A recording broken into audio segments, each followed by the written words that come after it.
All right, hello everyone. So very good evening to all of you. I'm Dr. Tushar Mehta, orthopedic surgeon and your faculty of orthopedics.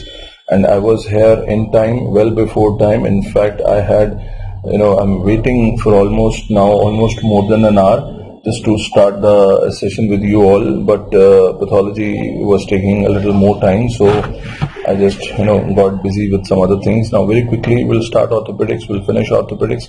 Basically I want you to understand that it is very simple. It's a clinical subject, it's a minor subject of the final year. there are certain things which you have to understand, that when we talk about orthopedics, there are a couple of questions that are going to come basically with the overlapping subjects. So one, there will be overlap. Now that overlap can be with anatomy, that can be with pharmacology, that can be an overlap with the radiology. Apart from that, one question is definitely going to come from trauma. Now when I say trauma, that means some fracture has to be there, some fracture associated complication has to be there, or some image based question has to be there. Then one question we always expect from the tumor part, it can be osteoblastoma, osteochondroma, simple bone cyst, aneurysmal bone cyst, GCT. So don't worry, we'll cover all of them together. Then one question will be either from the metabolic bone disorders or it can be from a disease like arthritis. ठीक है, इन दोनों topics में से एक question हो सकता है. Imperfecta, osteoporosis, Paget's disease, don't worry, we'll discuss all of them. One question has to be from an applied concept. Now that applied concept can be upon some calcium metabolism, vitamin D metabolism, something related to that, you should be aware of it. One question has to be from an image based question from either a implant or an instrument, something like that. कोई ना कोई इससे connection जरूर होगा, चाहे वो implant का connection हो या इंस्ट्रूमेंट का connection. So these are the certain questions that we tend to understand which are going to come. ठीक है जी, चलिए तो हम लोग शुरुआत करते हैं फटाफट. इसके अंदर we will cover a few things, so let us start. The first question is this: talocalcaneonavicular joint is an example of. See, I told you there are certain questions. I repeat my words. There are certain questions that you are going to see which will be covered as far as your applied topic is concerned, your overlap is concerned. So talocalcaneonavicular joint is an example of ball and socket joint. अब मेरी बात समझो. एक question ऐसा होगा, there will be one question which will be an overlapping question between anatomy and orthopedics. One of the classical example is the question that we have right now here. So talocalcaneonavicular joint, I will upload the PDF, don't worry, I will upload the PDF. So talocalcaneonavicular joint is an example of ball and socket joint. What are the other examples of ball and socket joint? We all know that the other example of ball and socket joints are this. Mnemonic क्या है? This. Where T stands for talocalcaneonavicular joint, H stands for hip joint, ठीक है, I stands for incudostapedial joint, okay, and S stands for, of course, the one that we have discussed just now, shoulder joint. So ये चार joint हैं, they are classical example of basically this. Are we able to understand this? Now there is one more question which is from anatomy, overlapping with orthopedics, which we all have read, we all understand. दिया किसने था? Frederick Trendelenburg. So Trendelenburg, very simple, he said that when you stand on the right hip, the body weight goes onto the right hip, the muscle of the right hip, they contract to raise the left pelvis up. When you stand on the left hip, the body weight goes onto the left hip, the muscle of the left hip, they contract to raise the right pelvis up. मालूम है, सबको बताया था अपनी classes में. You all know that when you stand on the right foot, the right hip, the muscle of the right hip, the abductor of the right hip, the gluteus medius minimus supplied by superior gluteal nerve of the right hip, they contract to raise the left pelvis up. When you stand on the left foot, the muscle of the left foot, the gluteus medius minimus supplied by superior gluteal nerve of the left hip, they contract to raise the right pelvis up. Now let us say, for example, this man is standing on the right foot. Yes. So muscle of the right foot are working, right hip are working. Yes. What are those muscles? Jaldi bolo. What are those muscles? They are gluteus medius and gluteus minimus. They are supplied by superior gluteal nerve. So these muscles, when you stand on this foot, these muscles, they contract to raise the left hemipelvis up. Basically, these muscles are supplied by superior gluteal nerve. So that is another concept of anatomy that you should know, which is overlapping in the orthopedic subject. After covering these two important anatomy overlapping with orthopedics, मेरी बात समझिएगा. These are 2 points which are overlapping between anatomy and orthopedics. Now let's discuss one very important topic of radiology which overlaps with orthopedics. एक तो हमने anatomy orthopedics overlap पढ़ लिया. Now we'll be talking about radiology. My dear student, what do you think is this arc which is connecting the inferior margin of superior pubic ramus to the medial aspect of neck and shaft of female? Can anybody label this diagram for me? This diagram will be labeled as that it is what is called as Shenton arc. inferior margin of superior pubic ramus to the medial aspect of head and neck of female, neck and shaft of female. This is Shenton's arc. Do you see a normal Shenton's arc here? Yes. Do you see a broken Shenton arc here? This Shenton arc is broken. Why? Hip joint here is normal, hip joint here is dislocated. So the moment a joint is dislocated, I repeat my word, the moment a joint is dislocated, the arc gets broken. Is that clear to all of you? Now, do you see this horizontal line which is connecting the center of this acetabulum to the center of another acetabulum? So my dear student, can you see this line connecting the centers of the two acetabuli? Yes, you can see this line. This is what is called as, this is what is called as Hilgen-Riener's line. This is called as Hilgen-Riener's line. So this horizontal line connecting the center of two acetabuli is called Hilgen-Riener line. Can you see this vertical line which is connecting the superior part of the acetabulum and coming as perpendicular to the, see, this is Hilgen-Riener line. This vertical line is coming as perpendicular to Hilgen-Riener line. So basically what is this? So basically what is this? This line is what is called as Perkins line. Do you understand my point? See, my dear students, what I'm trying to tell you is, that in orthopedics, first you have to understand there will be a question which will be overlapping between anatomy and orthopedics, which we have discussed. Then there is one question which will be overlapping between radiology and orthopedics, out of which it is quite possible to have a question on Shenton arc, Hilgen-Riener line, Perkins line. But कहानी यहाँ खत्म नहीं हुई है. Why? Because there is one more line which is very, very important. I am sure all my students are aware of it. That is what is called as Kleins line. K-L-E-I-N, Kleins line. Can you see the Kleins line? It is a line along the superior surface of neck of femur. Yes. Arey Baba, this is the neck of femur. Yes. So it is a line along the superior surface of neck of femur. But what is most important is that when you see it is intersecting a part of the head of the femur. A normal Kleins line will certainly intersect a part of the head of the femur. But when you talk about a disease called as SCFE, do you guys remember SCFE? Short, fat, sexually mature, 14 to 17-year-old boy, limping gait, a lot of hormonal issues. SCFE, slipped capital femoral epiphysis. So if you draw the same line, do you see that this line is not intersecting the head of the femur? And when that does not happen, we call this as a very important radiological sign. What is that called as? Truthovan sign. मेरी बात समझ में आई?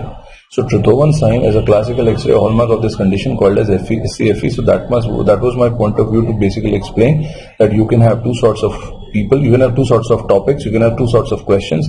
One overlap between anatomy and orthopedics, another overlap between orthopedics and radiology. There are certain more overlaps, don't worry, we will cover them in due course of time. Let's move further. Bankart lesion. I hope you all remember Bankart lesion. I hope you all remember that this is the most common cause of recurrent anterior shoulder dislocation. I hope you remember that. I hope you remember that for Bankart lesion we used to make a mnemonic, and that mnemonic was called as BIG. Now when I say BIG, what does that mean? It is a Welsh. Bankart is antero-inferior glenoid rim. So I'm sure you all can appreciate the glenoid cavity. I'm sure you all can appreciate that the margins of glenoid cavity is lined by a layer of fibrocartilage called labrum. I'm sure you all can appreciate that you have a avulsion of the labrum on this part. Antero-inferior. So definitely this is basically Bankart lesion, most common cause of recurrent anterior shoulder dislocation, which is the avulsion of the glenoid labrum on the anterior-inferior part. That's why we have made a mnemonic called as BIG. Bankart anterior-inferior glenoid. Now what is the second most common cause? BOSS, which is the second most common cause of recurrent anterior shoulder dislocation. The second most common cause of recurrent anterior shoulder dislocation is basically Hill-Sachs lesion. Here H for Hill-Sachs is seen in H for head of the humerus, basically posterolateral part, HHPL. I am 100% sure that you all can appreciate this bony defect or bony cavity or a bony lacuna in the posterolateral aspect of the head of the humerus. That is what is called as Hill-Sachs lesion, which is the second most common cause of recurrent anterior shoulder dislocation. Are we able to understand this? Now, these are two important questions. After Bankart and Hill-Sachs, let's talk about certain tests. मेरे बच्चों बात सुनो ध्यान से. मैंने आपको क्या बोला? One question will be either from an overlap between anatomy orthopedics, radiology orthopedics. One question can be from either of the fractures, out of which Bankart and Hill-Sachs are very important. Now, considering the pattern which is there for last particularly 3-4 years, there is quite a pattern which is coming that they are asking clinical question on the test. So I will have to give you a quick review of the various tests. ध्यान से देखो. I will have to give you a very quick review of the test. Patient is standing, yes.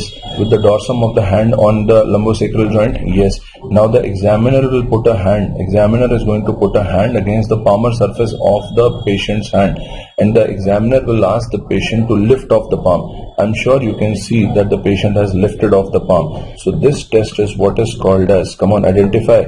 Quick revision. This test is what is called as, बोल रहे आप लोग. This test is what is called as Gerber's lift off test. Gerber कुछ भी बोल लो. This is called as Gerber lift off test.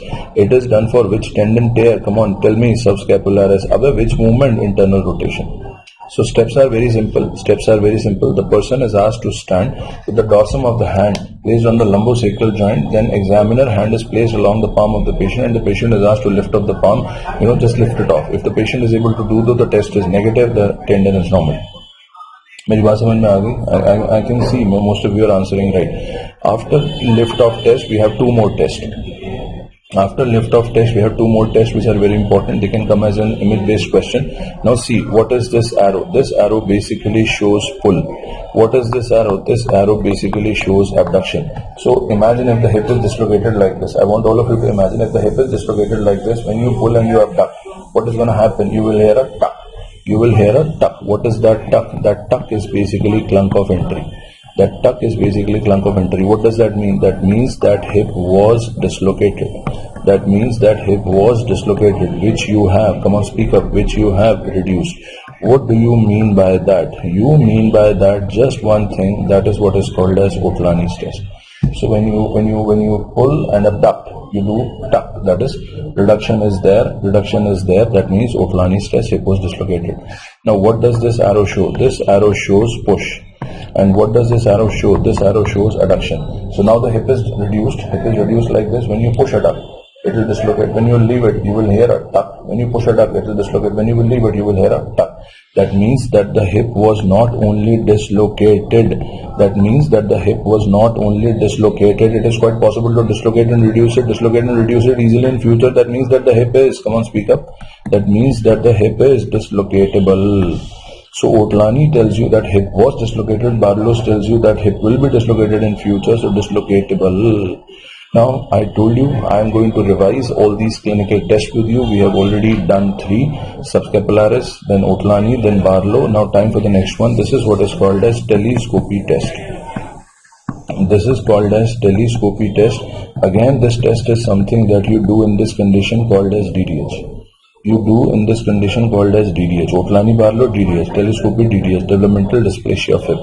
Actually, you place your hand somewhere here along the gluteal fold.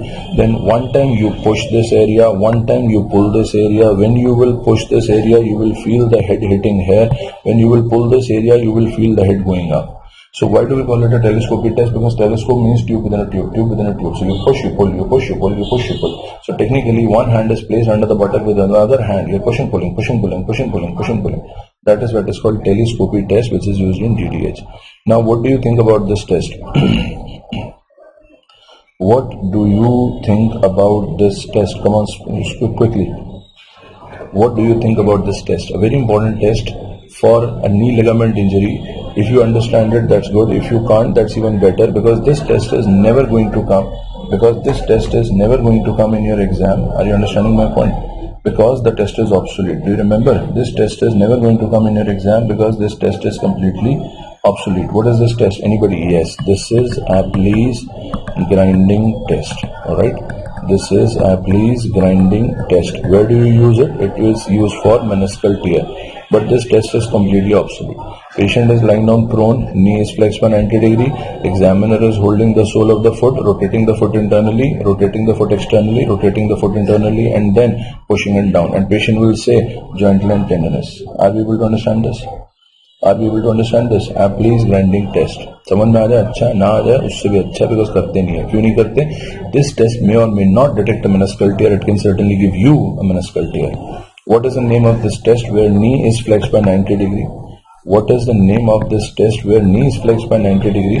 Where examiner is sitting on the dorsum of the foot and he is holding the proximal tibia, which is kadar, that is 2 thumbs are under the tibial tuberosity while his fingers are embracing the posterior part of the proximal neck.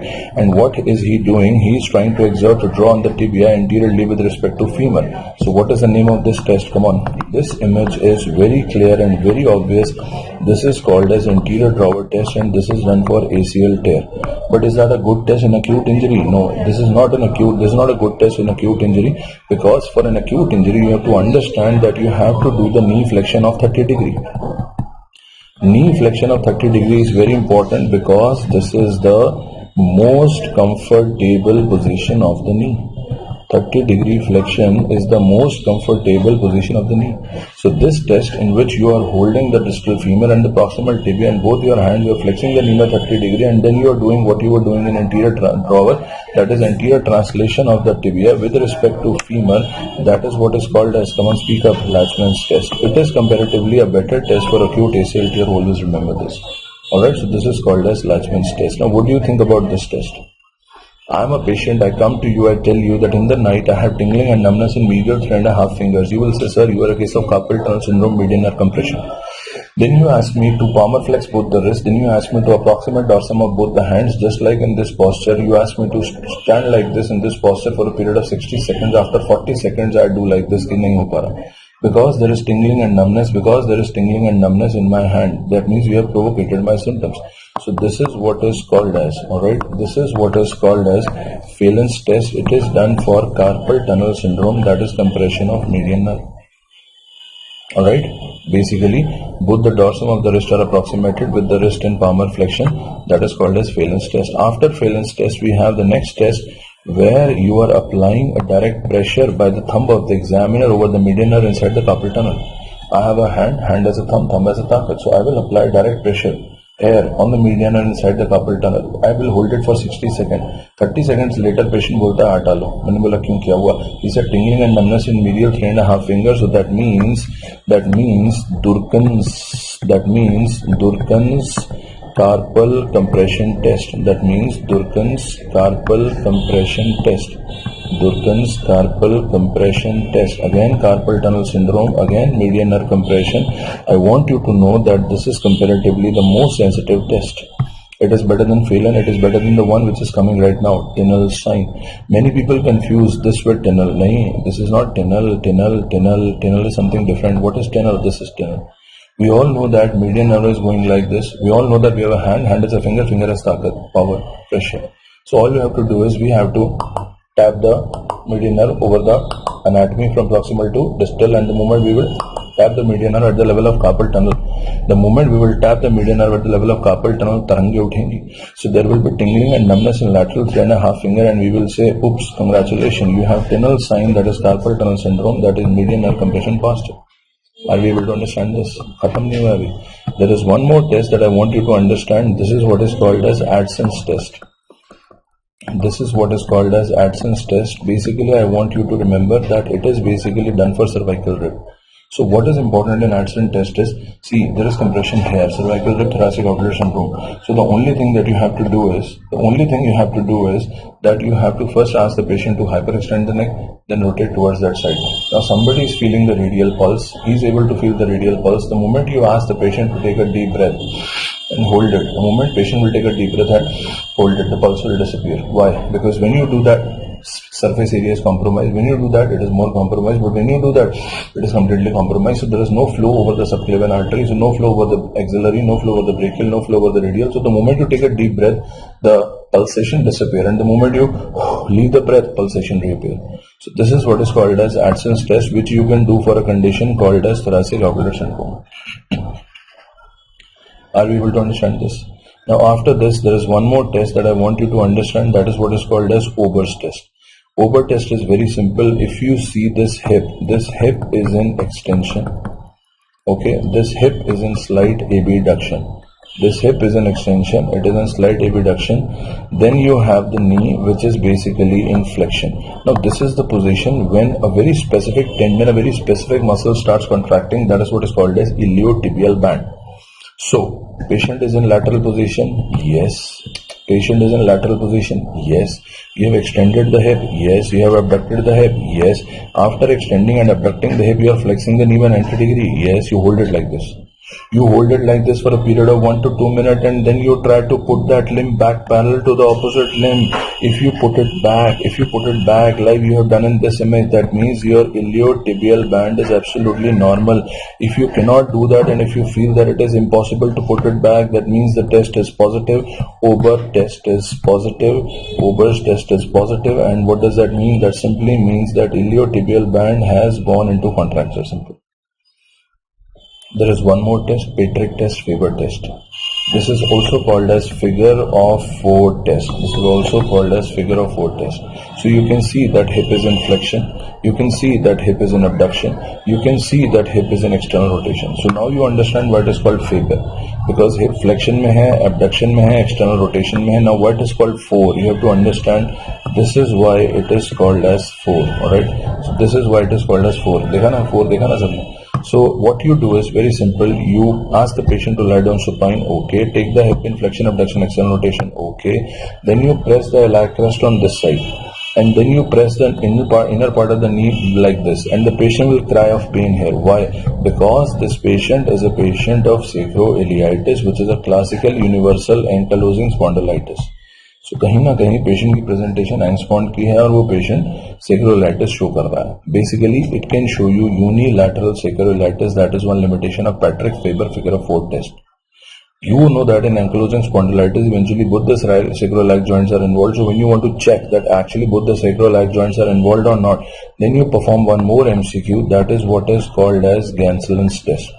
In Ganselin's test, you basically check for bilateral sacroiliitis. How do you do that? You take this hip into maximal flexion. If you see this hip is in maximal flexion. If you see this hip is in maximal extension. You can see that this leg is basically allowed to fall along the edge of the table and extend as much as possible. This is allowed to flex as maximum as possible. The patient will cry of pain here, So it will tell you about the bilateral sacroiliitis, which is a classical feature of ankylosing spondylitis, as we all know. So my dear students, what have we understood? We have understood that one question is going to be from the overlapping topic between orthopedics, that can be anatomy or radiology. One question has to be a clinical image of a test, that most of them we have discussed in our lectures, some of them which are high yield ones we have revised here. Then there is one topic which is quite frequently asked, that is what is called as osteoarthritis. What is the question that is asked on osteoarthritis? It is always X-ray features. I think that you must have seen probably in your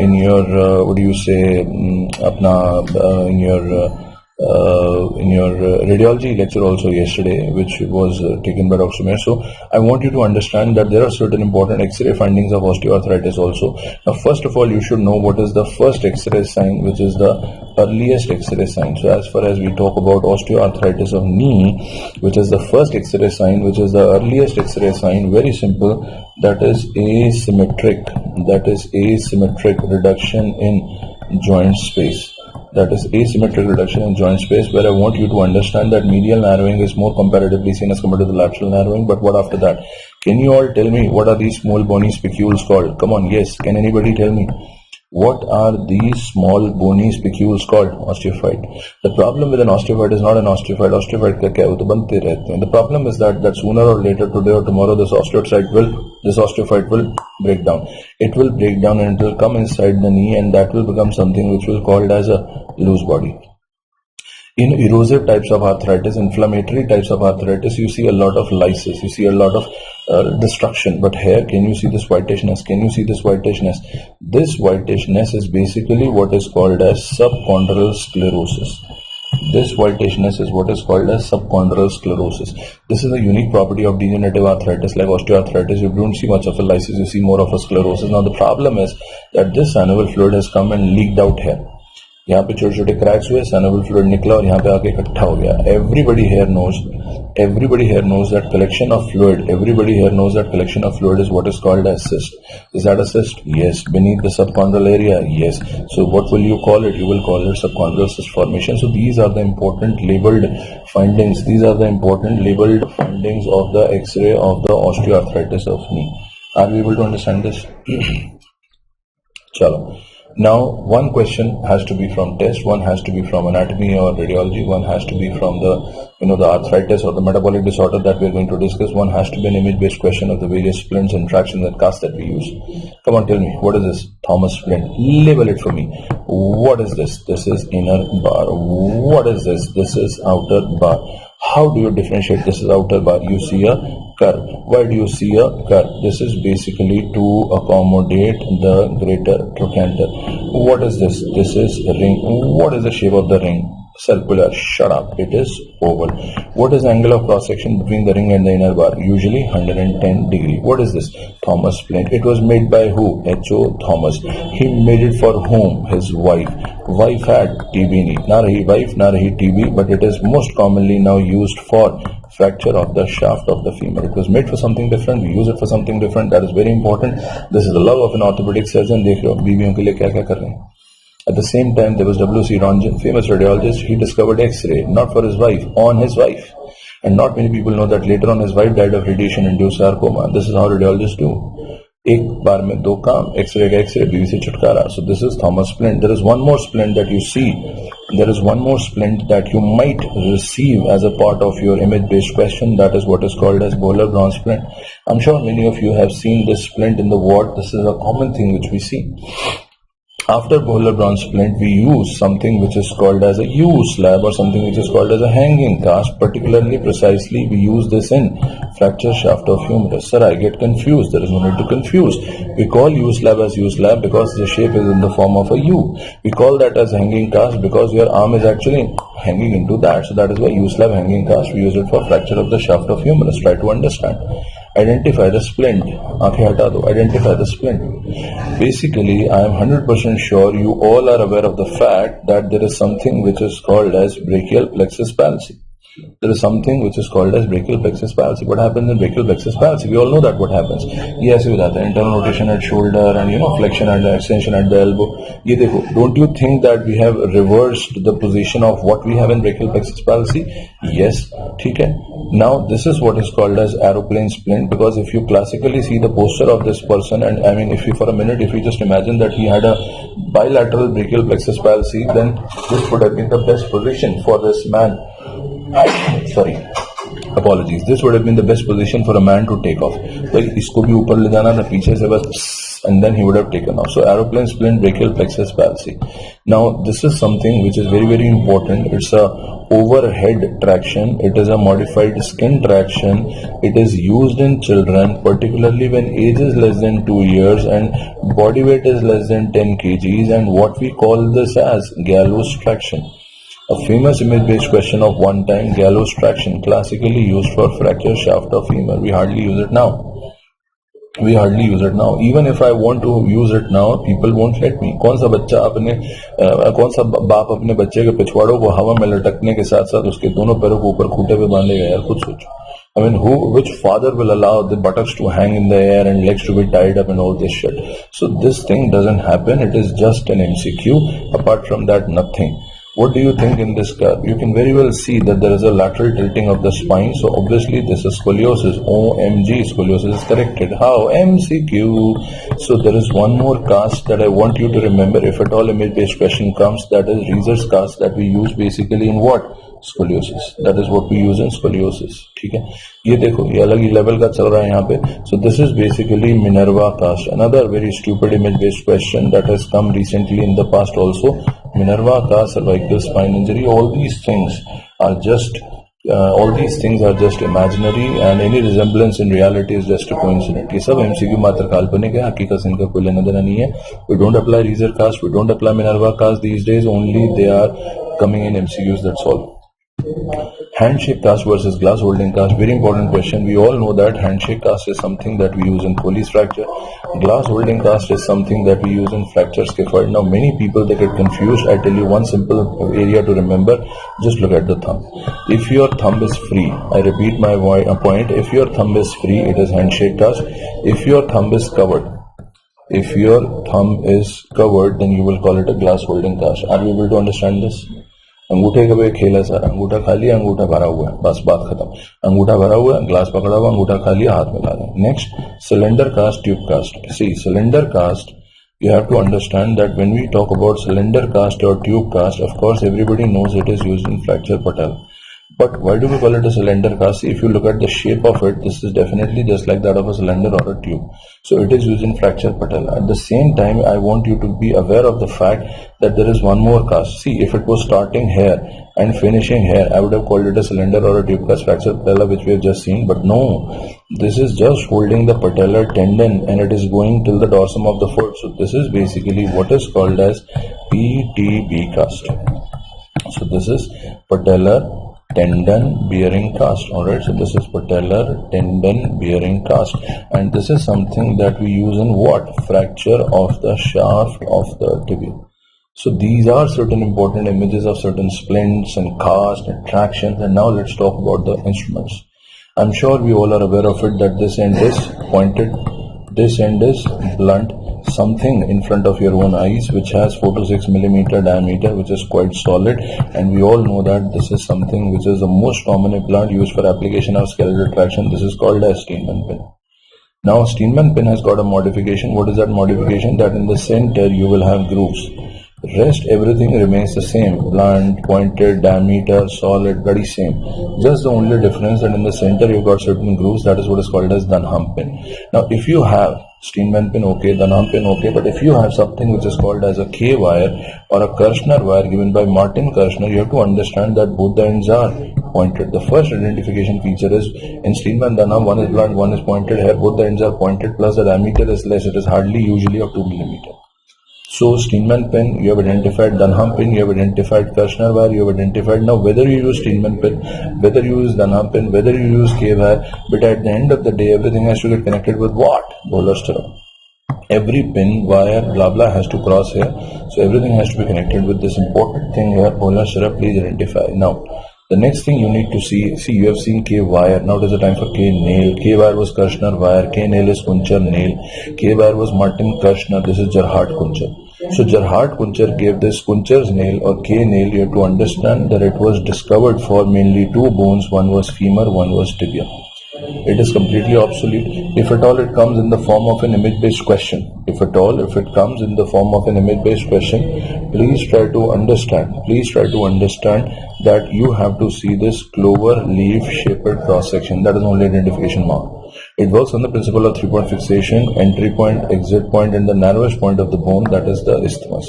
So this is how you identify Kuncher's nail. So Steinmann pin, Dunham pin, K wire, K nail. Now it is a time for you to see rush pin, rush nail. Obsolete, stupid. At one point of time we used it for fracture ulna, we used it for fracture fibula, some people used it for fracture radius. Now we don't use it. It had a curved end, it had a pointed end, it was an intramedullary implant. Rush pin, rush nail, we don't use it now. Now, I'm sure you can observe the fracture patella. I'm sure you will understand that quadriceps tendon will bring this up. I'm sure you will understand that ligamentum patelli will bring this down. So tendon is taking it up, ligamentum patelli is bringing it down. So bottom line is that this fracture surface is basically subjected to what? Distracting forces. This fracture surface is subjected to what? Distracting forces. Please try to understand that we have to convert these distracting forces into what? Compressive forces. Bottom line is simple, दूरियों को नजदीकियों में बदलना होगा. How do we do that? We do that with the help of TBW, that is called as tension band wire. That is the mechanism of this entire process called as tension band wire. Classical indication of tension band wire, the fracture that you have in front of you, that is fracture patella. There is one more fracture that should be remembered, that is fracture olecranon. Purpose remains the same. It converts duriyan into nazdikiyan, distracting forces into compressive forces. Please try to understand chisel and osteotome. If you have an implant like this, if you have an instrument like this, it is called chisel. If you have an instrument like this is called as an osteotome. So this is chisel. At the same time, this is osteotome. This is uni-beveled, while this is bi-beveled. So it has both the edges which are beveled, it has only one edge which is beveled. So this is the difference between chisel and osteotome. I hope you understand this. Now after chisel and osteotome, can you all tell me what is this?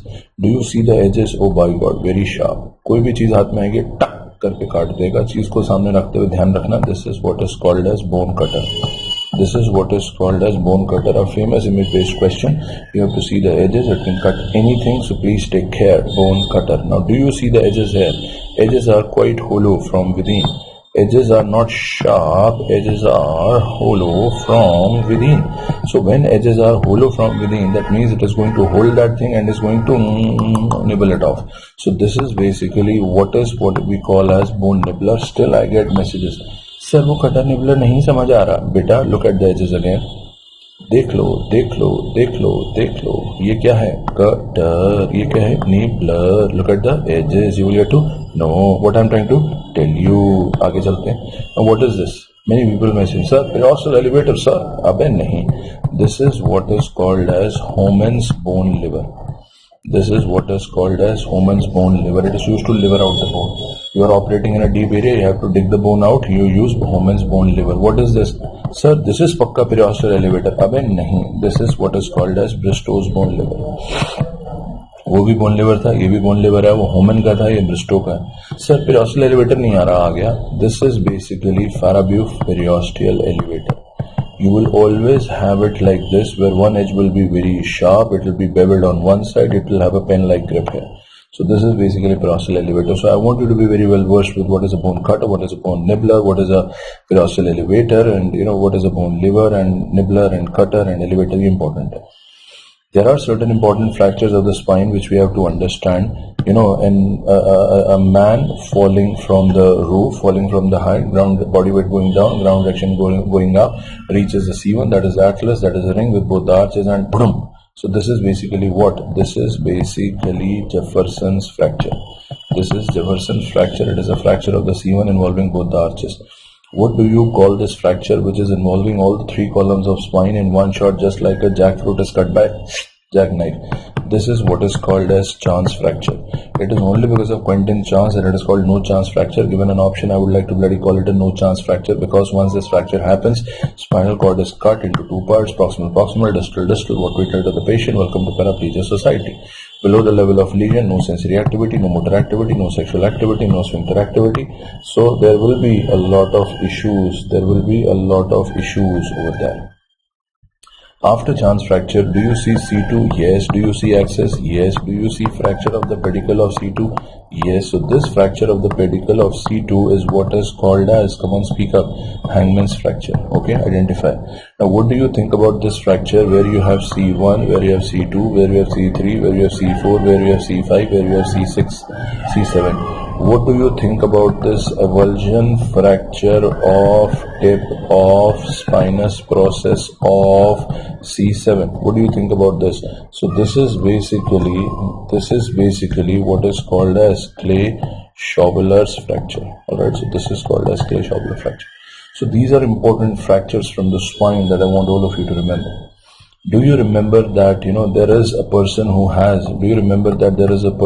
has a short webbed neck? Do you remember a person who has decreased mobility at neck? Do you remember a person who has a low posterior hairline? Do you remember a person who has a low posterior hairline? Now, can you guys tell me that low posterior hairline, short webbed neck, and decreased mobility at neck, they form the triad of this condition called as, come on, speak up, Klippel-Feil syndrome. They form the triad of this condition called as Klippel-Feil syndrome. Now, my question is very simple, which is not a part of this triad. Short stature is there. Short stature is there for sure there, but it is not a part of the triad. And what is the scapula here? What is the scapula here? This is called as Sprengel's deformity. So please try to identify. So this condition has a triad. Klippel-Feil has a triad, but short stature is not a part of the triad. The other three parts I've elaborated, and Sprengel deformity you must have seen. Guys, do you see ipsilateral head tilt? Do you see ipsilateral head tilt? Okay. Do you see the contralateral chin lift? Do you see the ipsilateral head tilt, contralateral chin lift? Yes. This is what is called as cock-robin appearance. This is what is called as cock-robin appearance. And I'm sure you must have appreciated that the topic that we are discussing here is Congenital muscular torticollis, overcontraction of sternocleidomastoid usually on the right side is more commonly involved as compared to the left side. Sternocleidomastoid overcontraction. So I'm just quickly brushing up and I'm just touching certain images which are going to revise the clinical story that I've taught you in my lectures which I've taken already.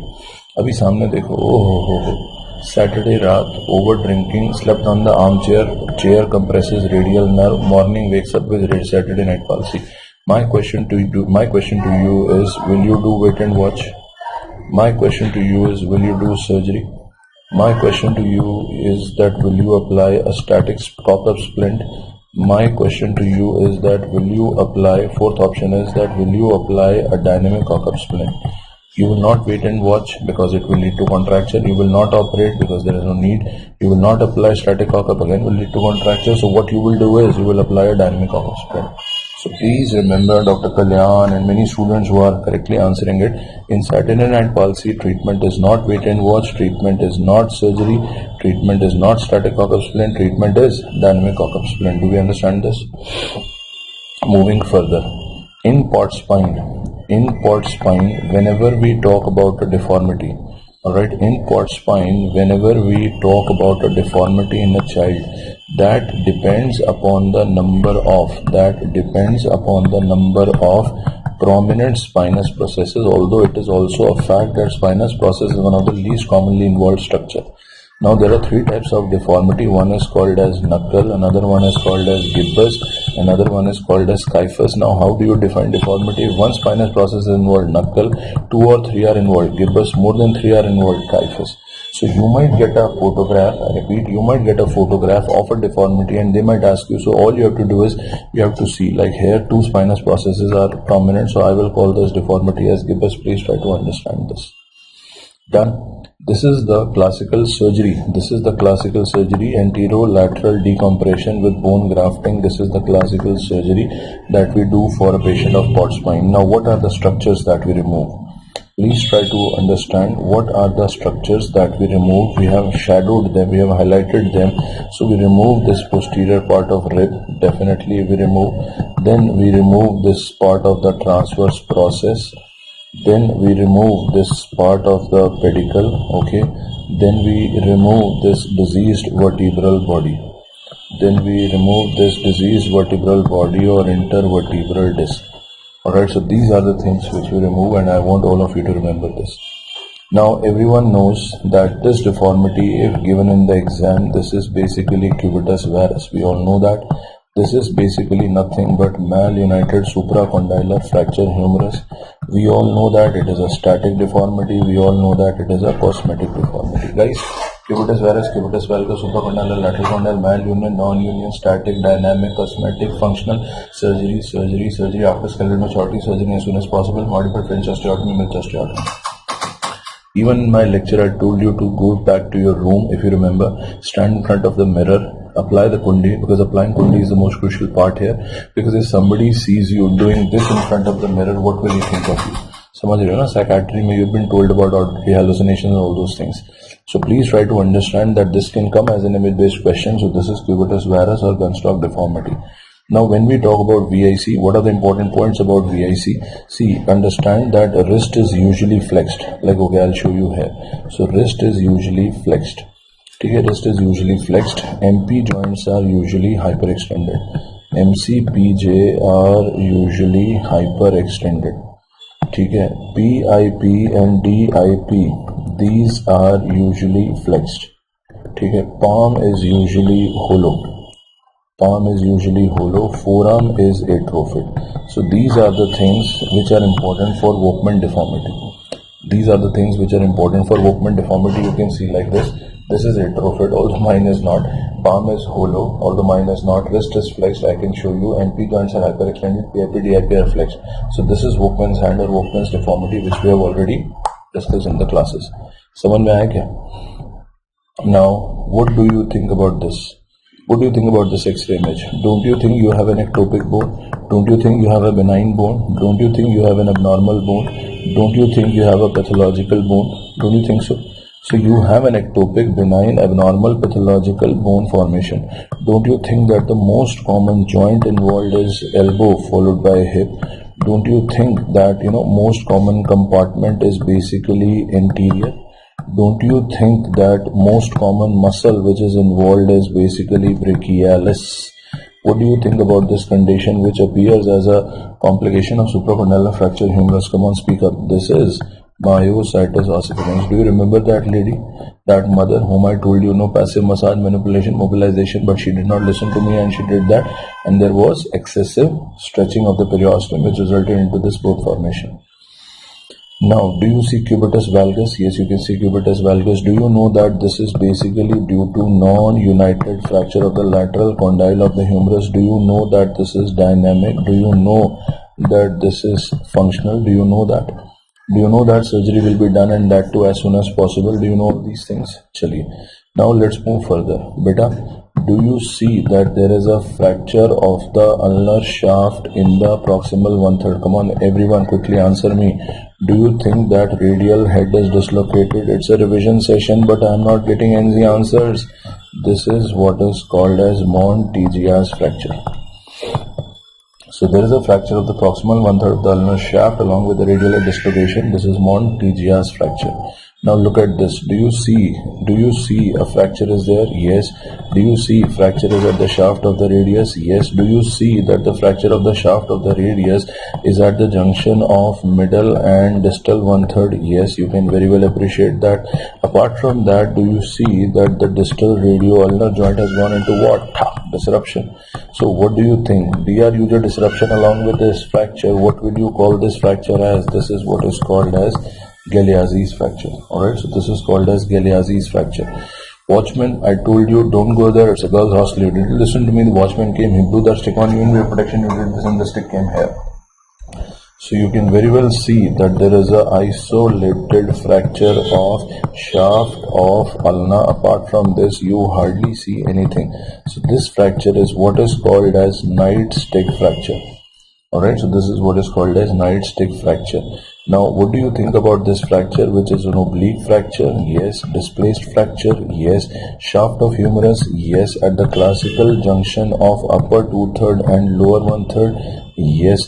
With radial nerve palsy? Yes. Why radial nerve palsy? Because we should know that it is the radial nerve which passes from here. So when you see this kind of a fracture, you call this fracture as, come on, speak up, you call this fracture as Holston-Lewis fracture. A very famous image-based question, Holston-Lewis fracture. Now, do you see that green stick fracture is comparatively more common? Do you see that torus fracture is comparatively less common? Do you see that this green stick fracture is seen in radius more than ulna? This torus fracture is usually seen in radius. Do you see that this is usually in the diaphyseal area? Do you see that this is usually in the metaphyseal area? Do you see that there is a concavo-convex deformity, CCD, concavo-convex deformity? Here, do you see that there is not much of a deformity? So this is how you differentiate between a green stick fracture and a torus fracture. By the way, torus fracture is also called as buccal fracture. Now, what do you think of this? You have a fracture? Yes. You have an intra-articular fracture? Yes. Is it extending into the wrist joint? Yes. Is this a fracture of the distal end of the radius? Yes. Do you see that scaphoid is somewhere here and radius is somewhere here? So, do you see the radioscaphoid joint subluxation? I'm sure you all can appreciate radioscaphoid joint subluxation. So this is what is called as Barton's fracture. Alright, so this is what is called as Barton's fracture. Okay? Barton fracture के बाद the next fracture that you have here is again intra-articular. Yes. Is that extending into the is that intra-articular fracture of the distal end of the radius extending into the wrist joint? Yes. What do you think about radioscaphoid joint? This is scaphoid, this is radius. So what do you think about radioscaphoid joint? This is absolutely normal. But what do you think about this radial styloid? It is fracture. So there is a radial styloid fracture, Schoeffer and Simpson backfire fracture. Do we understand the difference between Barton and Schoeffer? Now, is this a fracture? Is this a fracture? Yes, both are extra-articular fracture of distal end of radius. Yes, yes. But what is the difference?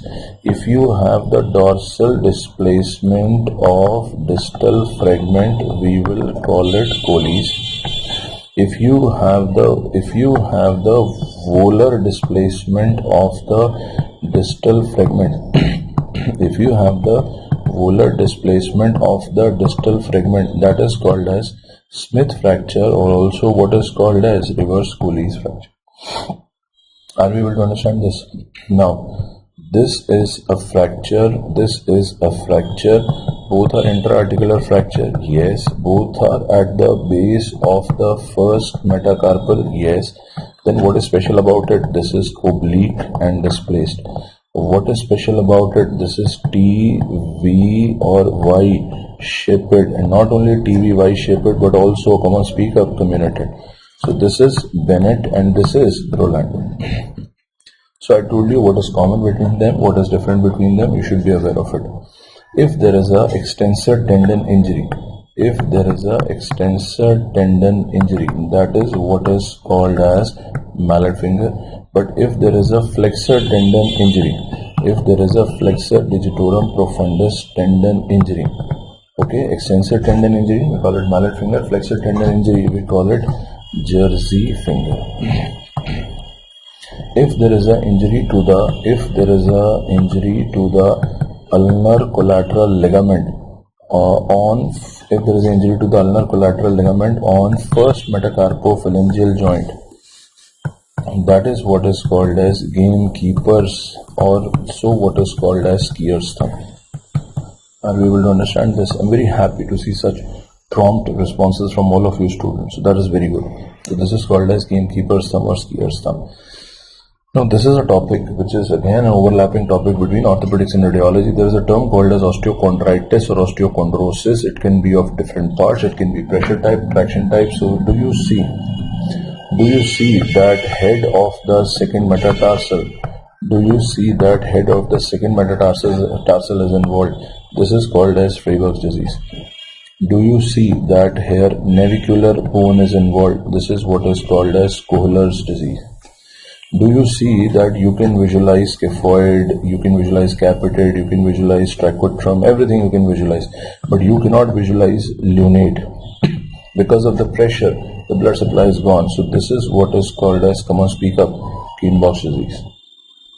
So Kienbock is lunate, Kohler is navicular, and Freiberg is involving head of the second metatarsal. Do you see that there is a bone formation here at the insertion of the ligament patella onto the tibia tuberosity? Plus there is a defect here. Why? Because tibia tuberosity is pulled up, ligament patella is pulled up, patella is pulled up, quadriceps tendon is pulled up. What is this called? This is traction osteochondritis of the tibia tuberosity. So this basically involves what? This involves tibial tuberosity. So this is what is called as Osgood-Schlatter's disease. Now there is a tendoachilles which comes here, it gets involved, it gets inflamed, there is sclerosis, there is irritation, there is inflammation. So basically when calcaneum is involved or calcaneal tuberosity is involved, we call that condition to be Sievert's disease. Now after giving you a lot of eponymous fractures, images, test, anatomy, orthopedics, radiology, splints, tractions, cast, instrument, implant, let's talk about quick angles. You can see the curve. You can see the superior end plate of the superior body, inferior end plate of the inferior body. You see the angle where they meet. That is what is called as Cobb's angle. Where do you use Cobb's angle? Come on, speak up. You use Cobb's angle and scoliosis. Okay, so you can have this image, Cobb's angle and scoliosis. Dr. Naman manna padega. Biscuit, you remember that. Now this is what is called as Q angle. But a Q angle, first of all, you have to understand Q angle is quadriceps angle. See, you have anterior superior leg spine, you have midpoint of patella. Okay, I'll draw it for you here. Anterior superior leg spine is there. This is inguinal ligament, this is pubic tubercle, this is inguinal ligament. So you have a thigh like this, you have a patella like this, and then you have a tibia like this. Now what I'm trying to tell you is that if you draw a line from anterior superior leg spine to the midpoint of patella, this is one line. Now when you draw a line between the midpoint of patella and the tibial tuberosity, that is another line. If you extrapolate this line, then whatever you measure here, that is what is called as Q angle. Does that make sense to you now? So a line joining aces and midpoint of patella, another line joining midpoint of patella and the tibial tuberosity, when you extrapolate those lines, and where the meet is what is called as Q angle. Now you have Meary's angle, but in Meary's angle, just remember this is looked first metatarsal angle. So you have a long axis, you have a line along the long axis of talus, which you can see. You have a line along the long axis of first metatarsal, if you can see, where these two lines, when you extrapolate these two lines, the angle between them is what is called as Meary's angle. Where do you see the importance of it? pes cavus, it becomes completely zero in pes planus. It becomes exaggerated in pes planus. It becomes exaggerated in pes cavus. It becomes zero in pes planus. Basically, what is pes planus? Pes planus is flat foot. Alright, so this is basically flat foot.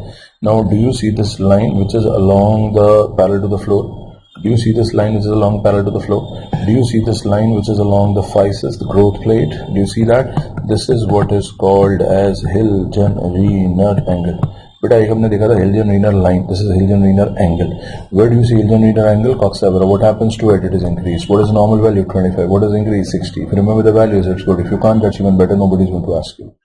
Now, do you see the diaphyseal fractures? Come on, quickly. Do you see the diaphyseal fractures?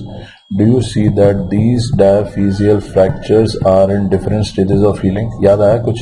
Preschool child, multiple fracture, long bone fracture, pathological fracture, diaphyseal fracture, different stages of healing fracture, blue sclera, poor dentation, delayed dentation, D for deformity. Do you remember D? Do you remember that we are talking about some type 1 collagen synthesis defect? Do you remember that clinical story? Do you remember that clinical story that I told you? Do you remember that glycine substitution called 1A1 gene mutation? याद आया सब कुछ? नीली आंखें, blue sclera. So we are talking about what? Osteogenesis imperfecta or brittle bone disease.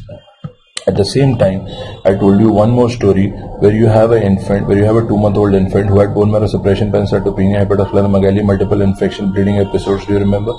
Do you remember that you saw bone within a bone sign? Do you remember that you saw flattening of the distal femoral condyle? Do you see flattening of the distal femoral condyle here? Do you see flattening of the distal femoral condyle here? Just like a flask. Just like a flask. So basically what I want you to understand is, in the previous topic in the X-ray I showed you 3D. Here I am going to show you 2E. So first E, Erlenmeyer flask deformity. Second E, endo bone sign. They are classical feature of which condition? Osteoporosis, marble bone disease. But that's not sufficient. Why that's not sufficient? Because the jersey of a rugby player is somewhat like this: white, black, white, black, white, black, white, black. So superior end plate is dense, inferior end plate is dense. Then you have black, black, black, black, something like this. So this is what is called as, someone speak up, Ruger jersey spine. Now important point is that Ruger jersey spine is seen in this condition called as osteopetrosis, marble bone disease. Yes.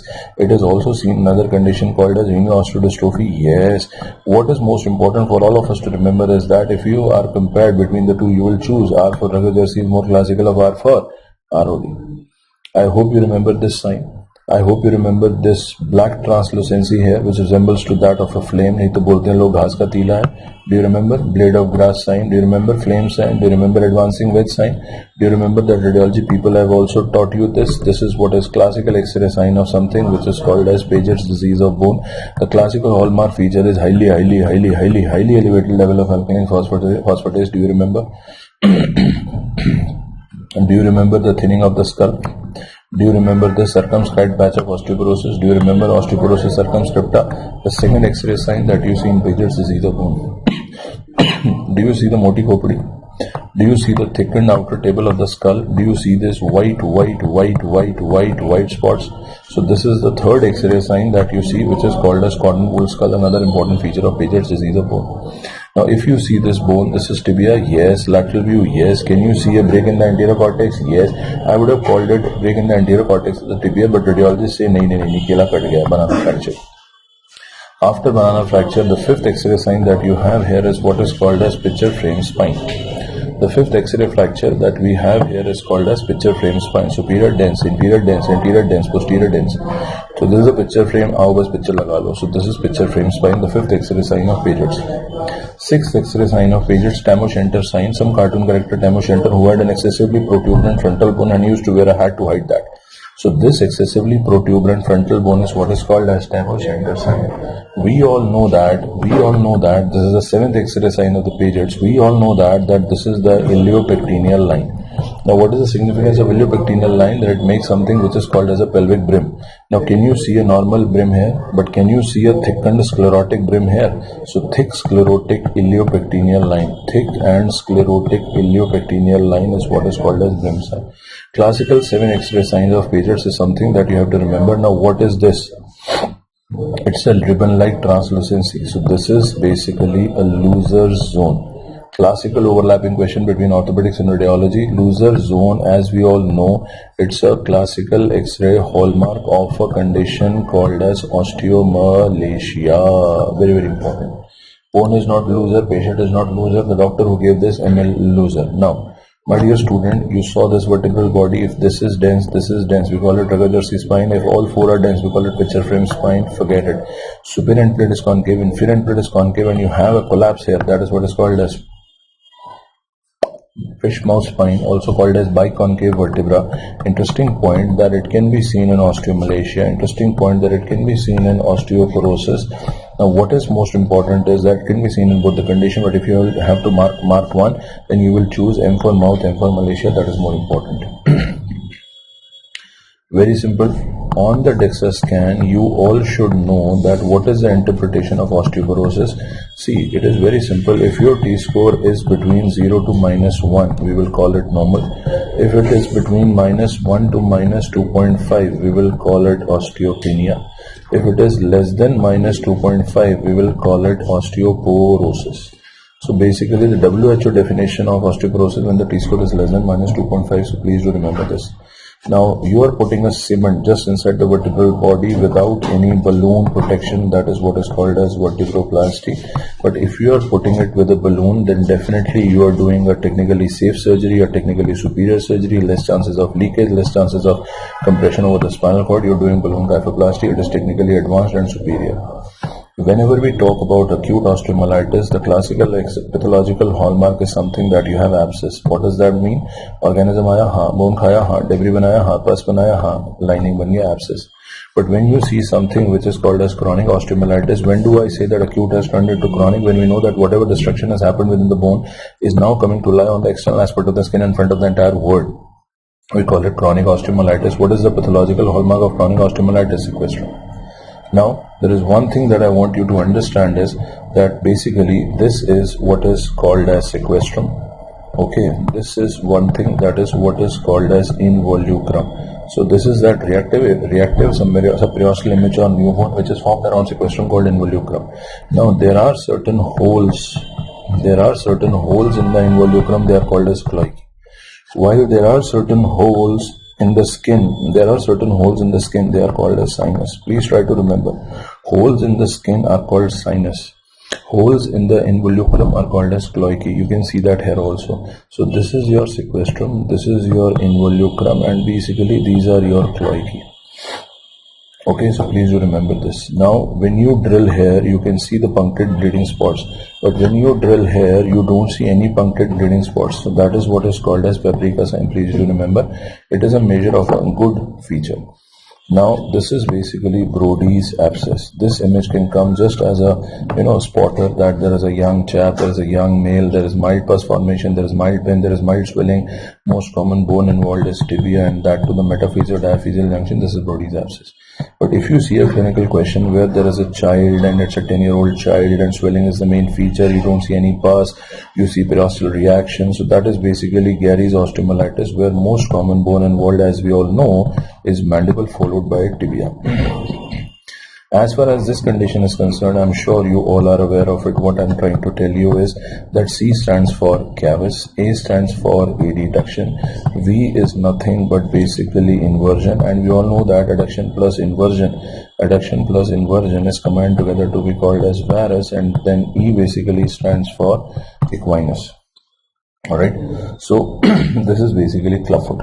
Now, after clubfoot, the principal primary bony pathology is talus. So talus is the principal primary bony pathology.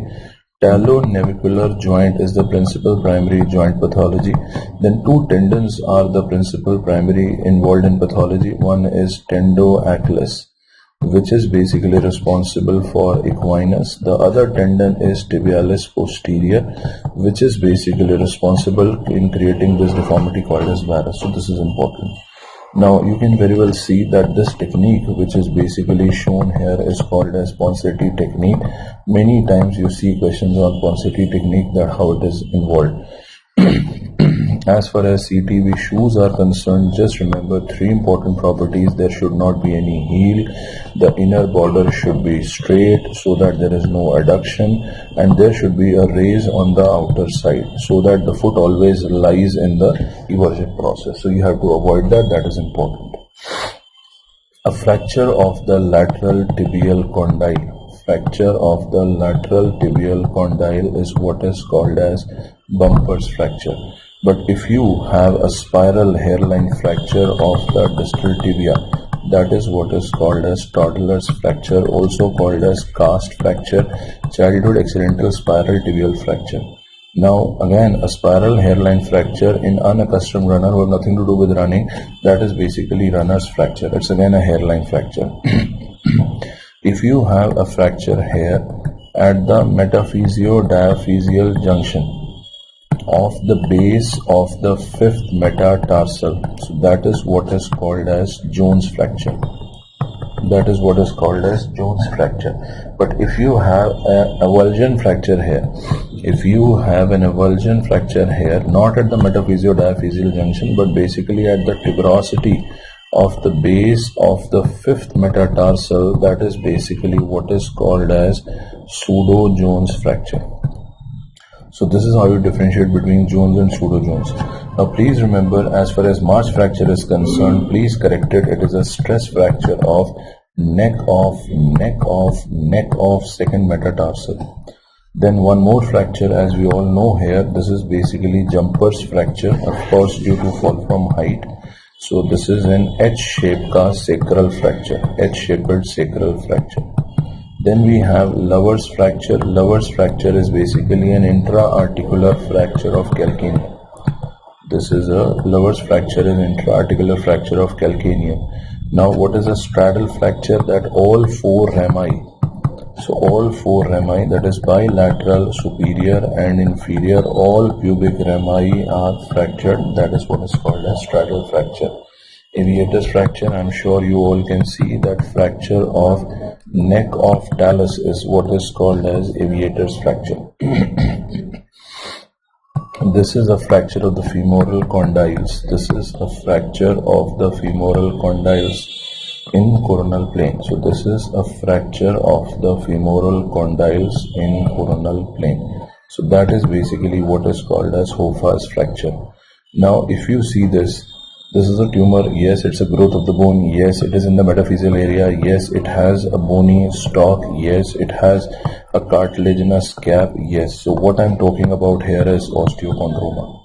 What I'm talking about here is osteochondroma, which is also called as exostosis. First spotter. Now, do you see in the AP view, do you see the delineation? Yes. Do you see the epiphyseal location? Yes. Do you see eccentricity? Yes. Do you see it is slightly expansile? Yes. So what do you think about this? This is chondroblastoma. See, as far as tumor is concerned, the only thing that I want you to remember is that please look at the location, please look at the site, please look at the age, please look at the X-ray, please look at the appearance, and then you decide. Just like this. In the center you have osteoid, but in the periphery you have osteoma. So needless to say, I am talking about osteoid osteoma. अब इसमें क्या बोलूँगा? You can very well see the sun ray appearance. You very well know that sun ray appearance is basically due to periosteal reaction along Sharpie's fiber. And we all know that this periosteal reaction along Sharpie's fiber is classical feature of osteosarcoma. Now this tumor, when you see it is at epiphysis, when you see age group is more than 18, it is extending into metaphysis, it is a purely lytic lesion, there is a geographical destruction, there is a single airfilled sinusoid, there is a classical soap bubble appearance. So obviously there is no doubt about it that we are dealing with what? GCT. But if the age group is less than 18, proximal tibia is the common area which is involved, metaphysis is commonly involved, then obviously we are going to call it as what? ABC. And you have multiple blood filled lesions with well defined septae in between. Alright, so this is what we are going to call as ABC.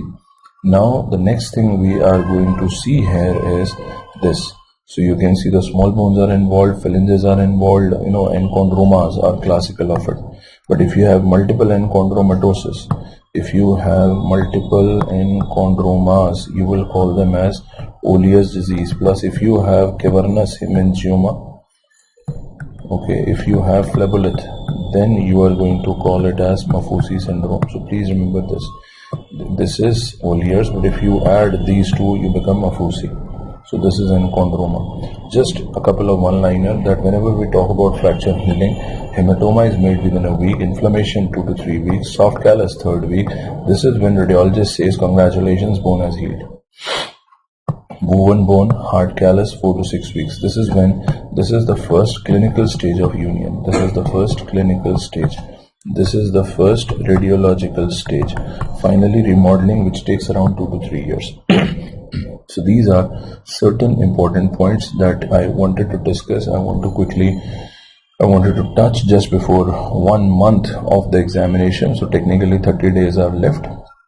When I say 30 days, that simply means on an average 300 hours. When I divide them by roughly 20 subjects, that automatically means that I get 15 hours per subject. When I get 15 hours per subject, I definitely know that 15 hours are too much for ENT, too much for orthopedics, too much for psychiatry, too much for radiology. But 15 hours are not enough for a subject like medicine or pathology or pharmacology. So what I want to do is, and what I need to do is, in last 1 month, the only one thing that I need to do is I need to do my PYP. What is that? Prioritize your priorities. So keep your priorities straight. Try to finish your reading as early as possible. Whatever you are reading, try to remember it as best as possible. There's an old saying, read as if there is no tomorrow. I'm going to tell you today, read as if there is no tomorrow. जब आप ये पढ़ रहे हो, आप इस कदर पढ़ें कि अब दोबारा मौका नहीं मिलेगा, अब तो बस 18 अप्रैल को एग्जाम में आएगा. So read as much as you can, quickly finish the reading of anything which is left, then remember as much as you can, then try to revise as much as you can. How can you revise? With the help of grand test. We have come up with more mock tests. We are uploading today. Also the notification has been uploaded that according to the new pattern of 200 clinical long stem questions, we have revised the entire scenario. So please try to prepare for those tests. Don't get confused. I'm getting this query. People are messaging, sir, the pattern has changed. What should I do? Abhi, the subject is still the same. It doesn't matter that what pattern they give you. The subject is going to remain the same. And osteochondroma was an osteochondroma, is an osteochondroma, will remain an osteochondroma. All the clinical points have already been notified, have already been told to you a number of times. In fact, in the orthopedics lecture, every time the patient started as OPD, next patient, please. इसने ये कहा, मैंने ये कहा, तुमने ये कहा, उसने ये कहा, ये किया. We have all gone through the clinical vignettes of orthopedics. So read as early as possible, remember as best as you can, try to revise and solve as many grand tests as possible. I'm telling you that it is only then you will try to retain as best as possible, so that the final hour will happen. You will reproduce on that day and ultimately you will get a rank. So this is the sequence which has to be followed. आप chronology समझिए. Keep your mental health intact, keep your mental patience intact. I know 1 month is left. There is a lot of agony, there is a lot of anxiety, there is a lot of monotony, but it is normal, it is physiological, it has to happen. If you're not feeling an anxiety, that means something is wrong. You should feel anxious, but that doesn't mean that you should stop preparing. You should be looking for excuses. Don't do that. Just remember the why you started this journey years ago. You started this journey years ago to make it possible for you. This is your last option. This is your last attempt. Next year things are going to be a little different. They might get a little difficult also. So make sure that you clear, as of now, the last possible NEET PG in this year. I wish you all the best. If still there is any query, you have all the details, so you can ask me, you can message me. I'll try to answer all your queries as best as possible. Thank you so much. Good night. Have fun, relax, enjoy. And next is dermatology, so please enjoy that subject also. That is also very important. Thank you so much.